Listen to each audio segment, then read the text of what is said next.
नमस्कार दर्शक बंधु आज हूँ 5 जून गुरुवार आसतु आज कतोरी गुरुत्वपूर्ण खबर को नजर पकेबा जदि वीडियो भल लगे आपण भल पाइबा स्वरूप गोटे गोटे लाइक और चैनल को सब्सक्राइब करूँ। आज प्रथम खबरटी है गोटे राति 5 रोगी मृत्यु अभियोग नर्स का भूल इंजेक्शन नेला जीवन। गोटे राति कोरापुट सहित लक्ष्मण नायक मेडिकल कॉलेज और हॉस्पिटल में 5 जन रोगी मृत्यु अभियोग से आईसीयू सर्जरी 3 रोगी मृत्यु होता बेले वार्ड में 2 रोगी मृत्यु होती। नर्स का भूल इंजेक्शन जो आईसीयू सर्जरी 3 रोगी जीवन जाइथिबा अभियोग आनिछंती रोगी संपर्कीय। आईसीयू सर्जरी भगवान परिजा एवं सुक्रा माझी पुरुष थिबा बेले जड़े महिला रुक्णी पेंटिया मृत्युवरण करछंती। सेपरि वार्ड रे थिबा बती खरा और फुलमती माझी मृत्यु घटिछि। वार्ड रे थिबा 2 महिला केउ कारण मरछंती जना पड़ नहीं। आईसीयू सर्जरी मृत्युवरण करथिबा 3 रोगी मृतदेह को व्यवच्छेद पई रखा जायछि। गतकाली व्यवच्छेद हेले मृतदेह को परिवार लोकन को हस्तांतर करा जाउ बोली पुलिस कहिछि। अन्यपटे मेडिकल कॉलेज रे जेपरि कोनोसी अप्रीतिकर परिस्थिति सृष्टि न होए सेति पई अधिक पुलिस मुतयन करा जायछि बोली सूचना मिलिछि। परवर्ती खबर भारत श्रीलंका रे सेप्टेम्बर 30 रु महिला दिनिकिया विश्वकप नवेम्बर 2 रे फाइनाल। आईसीसी महिला दिनिकिया विश्वकप 13तम संस्करण तारीख घोषणा होईछि। आसंता सेप्टेम्बर 30 रु नवेम्बर 2 जाए विश्वकप अनुष्ठित हेबो। विश्वकप आयोजन भारत और श्रीलंका करिवे। दीर्घ गोटे दशंधि पर महिला दिनिकिया विश्वकप आयोजन एशिया महादेश हेबाकु जाउछि। आईसीसी घोषणा अनुसार महिला दिनिकिया विश्वकप समस्त मैच 5टी स्टाडियम रे अनुष्ठित होब। भारत 4टी स्टाडियम और श्रीलंकार गोटी स्टाडियम रे मैच खेल। Bengaluru M Chinnaswamy, Guwahati Asia stadium, Indore Holkar stadium, Visakhapatnam ACA BDS stadium और श्रीलंकार कोलंबो रे थिबा आर प्रेमादास स्टाडियम रे विश्वकप समस्त मैच अनुष्ठित हो सूचना मिली। पाकिस्तान महिला टीम विश्वकप खेलने को भारत आसब नहीं, तेणु पाकिस्तान तार मैच गुड़िक श्रीलंका रे खेलिबो।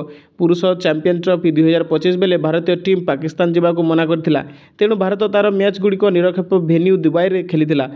एबे महिला दिनिकिया विश्वकप बेले पाकिस्तान महिला टीम श्रीलंका रे तार समस्त मैच खेलिबो बोली सूचना मिली। परवर्ती खबर पुणी माड़ी चली राज्य में कोरोना। गतकाली पुणी 3 नुआ आक्रांत चिन्हट राज्य में बढ़िबार लगी। कोरोना आक्रांत संख्या गत किछि दिन हम प्रतिदिन कोरोना आक्रांत चिन्हट होती। पॉजिटिव संख्या 18 राज्य में आउ 3 कोरोना आक्रांत चिन्हट होती। मोट कोरोना आक्रांत संख्या 18 पहुंची। तेबे आज चिन्हट होता 3 जन रोगी परिचय मिल पारि नहीं। खबर अनुसार ट्विन सिटी रे कोरोना आक्रांत चिन्हट होती। कटक में 2 जन पॉजिटिव रही। प्रथम आक्रांत होम क्वारंटाइन रही बेले द्वितीय व्यक्ति हॉस्पिटल रही सूचना मिली। तेबे कोरोना को नहीं आतंकित न हो सतर्क रही जनस्वास्थ्य निर्देशक सूचना देते। टेस्टिंग अनुसार पॉजिटिव हार कमी सूचना मिली। देश में बेकाबू कोरोना गत 24 घंटा मध्यम कोविड-19 माध्यम एक बड़ वृद्धि घटी, जहाँ सहित सारा देश में सक्रिय मामला संख्या 4302 को वृद्धि पाई। 7 जन नूतन मृत्यु रेकर्ड कर। बुधवार सकाले स्वास्थ्य मंत्रालय यही सद्यतम संख्या प्रकाश कर समय स्वास्थ्य अधिकारी मानक कोरोनार वृद्धि मामला विषय सतर्क कर। परवर्ती खबर आगक ग्रीष्म प्रवाह भयंकर स्थिति धारण करने चेतावनी देले विश्व बैंक। ताते ग्रीष्म प्रवाह नहीं विश्व बैंक चेतावनी। जलवायु जंत्रणा आग को असह्य होब बोली चेताई देछि विश्व बैंक। जलवायु संकट दिन को दिन गंभीर होबार लगी। साधारण लोकों आरंभ कर व्यावसायिक संस्था पर्यंत कहीं एथिरु निस्तार पाई पारिबे नहीं बोली कहिसेंती विश्व बैंक।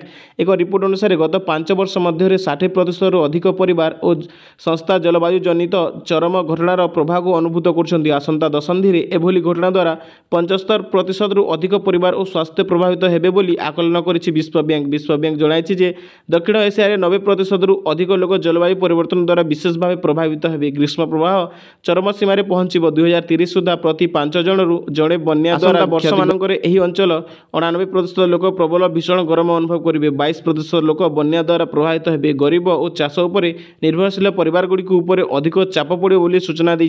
जलवायु परिवर्तन द्वारा मानव पुंजी और संपत्ति नष्ट हो, लोक आय ह्रास पाइब। यही गुरुतर संकट पूर्व जदि लोक आगुआ सतर्क सूचना मिल तेबे सेमाने पदक्षेप नहीं पारिबे बोली विश्व बैंक कहिछि। विशेषकर संवेदनशील उपकूल अंचल और नदीर तटिया अंचल में बास करुवा लोक बात्या और बन्यार आगुआ सूचना जरूरी, किंतु एही अंचल में आधारू अधिक लोकों पाखरे से सतर्क सूचना पहुँचु नथिबारु विश्व बैंक चिंता प्रकाश करछि बोली कहिछि। परवर्ती खबर लघु खनिज चोरा चालान रे लागिब रोक कहिले मुख्यमंत्री। राजस्व विभाग को पुनर्बार दायित्व प्रदान कराजिबो। लघु खनिज चोरा चालाणी को रोकिबा पई सरकार एभली पदक्षेप नेछंती। एने आज मुख्यमंत्री मोहन चरण माझी सूचना देछंती। मुख्यमंत्री आहुरी सूचना दे कहते जे वर्तमान लघु खनिज चोरा चालान रे रोक लगे खनि विभाग रही, किंतु दायित्व नेबा विभाग राजस्व विभाग दायित्व सुचारू रूपे तुलाइबा आशा रही मुख्यमंत्री कहते। लघु खनिज द्रव्य लुट को नहीं एबे राज्य सरकार चिंता प्रकट करछंती। ई ट्रांजिट पास बिना कौन लघु खनिज द्रव्य परिवहन को अनुमति न देवा मुख्यमंत्री कहते राज्य में टीपी बा ट्रांजिट पास बिना कौन लघु खनिज द्रव्य परिवहन हो पारिबो नाही। बिना टीपी रे परिवहन होउतबा खनिज द्रव्य बेआईन बोली विचार करा मुख्यमंत्री। एपरिक बिना टीपी रे किणा जाई विभिन्न सरकारी प्रकल्प रे व्यवहार होउतबा खनिज द्रव्य को मध्य चोरी द्रव्य भाव विचार करा जिवो। टीपी पास जमा करनथिले संपृक्त ठिकादार बा एजेंसी बिल पास हेबो नाही बोली कहिसंती। परवर्ती खबर कर्णाटक दलाचटका मृतकों परिवार को 10 लाख लेखाएं सहायता राशि घोषणा कले मुख्यमंत्री। रॉयल चैलेंजर बेंगलोर विजयर उत्सव पालन समय दलाचटका घटना कर्णाटक मुख्यमंत्री सिद्धरमैया दुख प्रकाश करछन्ते। से मृतकों परिवार को प्रत्येक को 10 लाख टंका क्षतिपूरण घोषणा करछन्ती। कर्णाटक मुख्यमंत्री श्री सिद्धरमैया कहते विजय उत्सव पालन समय एक बड़ दुर्घटना घटी। यह चिन्नास्वामी स्टाडियम निकट में घटी। मृतकों सरकार 10 लाख टंकार क्षतिपूरण घोषणा करछन्ती। यह सहित आहत मानक सरकार मागणा चिकित्सा जोगाइबे बोली से कहिसंती। दलाचटकार 11 जनक मृत्यु घटिता बेले 33 जन आहत होइसंती। सेमाने एबे हस्पिटाल रे चिकित्सित होइसंती। मुख्यमंत्री एपरि अभावनीय घटनार मजिस्ट्रेट तदंत निर्देश दैछंती। सिद्धरमैया कहिसंती आम सरकार एहा उपरे राजनीति करिबो नाही। मु एक मजिस्ट्रेट तदंत निर्देश दैछि एवं 15 दिन समय दैछि। लोक माने स्टाडियम रो फाटक मध्ये भांगी दैथिले एवं दलाचटका होइतिला। केही एते बड़ भिड़ आशा करि नथिले। स्टाडियम रे केवल 35 लोकक क्षमता अछि किंतु 2 ରୁ 3 लाख लोक आसीथिले बोली बीसीसीआई सचिव देवजित साइकिया यह घटना रे क्षोभ प्रकाश करी कहिसंती यह दुर्भाग्यजनक। यह लोकप्रियतार नकारात्मक दिवा। लोक माने क्रिकेटर प्रति पागल। आयोजन मानक भल प्रस्तुति करिया उचित थिला। यही घटना रे प्राण हराइथिबा लोकଙ୍କ परिवार प्रति मु मोर समवेदना प्रकाश करछि। मु आशा करछि जे आहत माने शीघ्र सुस्थ होई बोली सूचना दैछंती। परवर्ती खबर 6 तारिख में नियुक्ति पत्र बांटिबे मुख्यमंत्री। आसंता 6 तारिख में नियुक्ति पत्र बांटिबे मुख्यमंत्री मोहन चरण माझी। रेल ऑडिटोरियम रे नियुक्ति मेला हेबो। अनेक आशायी शिक्षक चाकरी पाइबा नहीं सूचना रही। सूचना अनुसार गणशिक्षा विभाग में 826 पीजीटी शिक्षक नियुक्ति पाइबे। सेहीपरि 81 जन पॉलिटेक्निक शिक्षक को चाकरी दिया जिबा। मोट 1240 जन को मुख्यमंत्री नियुक्ति पत्र बांटिबे नहीं सूचना रही। स्वास्थ्य परिवार कल्याण विभाग पक्षरु 169, वाणिज्य परिवहन विभाग में 63, अबकारी विभाग में 32, पंचायतीराज विभाग में 49, श्रम और कर्मचारी राज्य बीमा विभाग में 19 जन को चाकरी दिया बोली कहिसंती। नियुक्ति मेला रे विद्यालय गण शिक्षा विभाग, स्वास्थ्य और परिवार कल्याण विभाग, दक्षता विकास और वैषयिक शिक्षा विभाग, पंचायत और पानीय जल विभाग, वाणिज्य परिवहन विभाग, श्रम और कर्मचारी राज्य बीमा विभाग में चाकरी दिया बोली कहिसंती। परवर्ती खबर राज्य में केही भी रहिबे नहीं भूमिहीन कहिले मुख्यमंत्री। शासन प्रशासन व्यवस्था रे तहसीलदार माने होचंती आम राजस्व प्रशासन मेरुदंड। एणु आपण समस्ते लोकंक अभियोग शुणंतु एवं ताहार त्वरित समाधान पय चेष्टा करंतु। आपणक ऑफिस लोकंक पय भयर नुहे विश्वासर स्थान हो बोली मुख्यमंत्री मोहन चरण माझी गतकाली लोकसभा भवन ठारे आयोजित राज्यस्तरीय राजस्व अधिकारी सम्मिलन तथा कर्मशाला रे कहिथिले। एही अवसर रे मुख्यमंत्री कहिथिले जे आम सरकार भूमि प्रशासन को आधुनिक एवं लोकभिमुखी करबा पई प्रतिश्रुतिबद्ध। ओडिसा रे केही भी भूमिहीन रहिबे नहीं। जे मानकर 4 डेसिमल रु कम अछि सेमानकु भी भूमिहीन भावे गणा हेबो एवं सरकार सेमानकु जमी जोगाई देबे। तेणु एही योजना को प्रभावी भावे लागू करबा पई आपण मानक भूमिका अत्यंत गुरुत्वपूर्ण बोली मुख्यमंत्री कहिसंती। लोकंग सरकार हिसाब रे लोक एवं सरकार को व्यवधान कमाइबा दरकार। न्याय प्रदान करबा आमर प्रथम कर्तव्य। आम सरकार आसीबार किछि दिन भितर एक बात्यार सम्मुखीन होइतिलु। मु संतोष सहकार रे कहिबाकू चाहे जे मान्यवर विभागीय मंत्री नेतृत्व में बात्या दानार सफल मुकाबला करा जायछि। जीरो काजुआलिटी अभियान को साकार करबा प्राय 8.1 लाख लोकंकु स्थानांतर करा जाई 6210 टी सुरक्षित आश्रय स्थली को स्थानांतर करा जायतिला बोली मुख्यमंत्री कहितिले। समस्त अधिकारी को परामर्श देई मुख्यमंत्री कहितिले जे आपण माने सरकार प्रतिनिधि भाव में गाँव और ग्रामवासी को समय और न्याय संगत होगा सह तत्पर होगा आवश्यक अच्छी। समयर शेष धाड़ी रे थिबा लोक पर्यंत सेवा पहुँचातु। जो माने दीर्घ दिन धरी वंचित और अवहेलित से माने होउचंदी सरकार को प्रथम प्राथमिकता।